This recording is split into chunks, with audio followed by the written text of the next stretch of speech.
And buffer.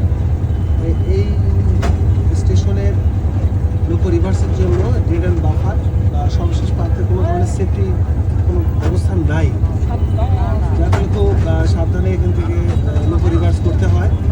সবচেয়ে বড় কথা হচ্ছে এখানে মানুষজন যারা যাত্রী তারা স্টেশনের মূল ফটক দিয়ে বের না হয়ে এই রেল লাইন ধরে ধরে হেঁটে হেঁটে মানে তারা মানে পরবর্তী যে যানবাহন রিক্সা বা অটো যেটা নেবে সেজন্য বেরোয়, অর্থাৎ স্টেশন থেকে বেরিয়ে যায় অনেকটা অবৈধ রাস্তা দিয়ে। তবে সবচেয়ে বড় কথা হচ্ছে যে এখানে যে লোকো রিভার্সের জন্য খুব সাবধানতার সহিত মানে সাবধানে যেতে হয়, যেহেতু এখানে ডেড অ্যান্ড কোনো বাফার নেই। ভালো করে খেয়াল করে দেখেন যে পয়েন্ট আমরা পার হচ্ছি, আর সামনে দেখেন খুব শুধুমাত্র ইঞ্জিনটা রাখার মতো তো জায়গা আছে। দেখেন অটো এসে একদম রেল লাইনের কাছে রাস্তার মাস্তা একদম ব্লক করে আছে, আমাকে একদম শেষ প্রান্ত করতে গিয়ে দাঁড়ায় যাবে।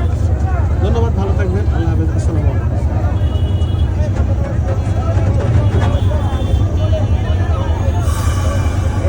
এইখানে এসে কতটা ক্লোজ দাঁড়াইতে পারে।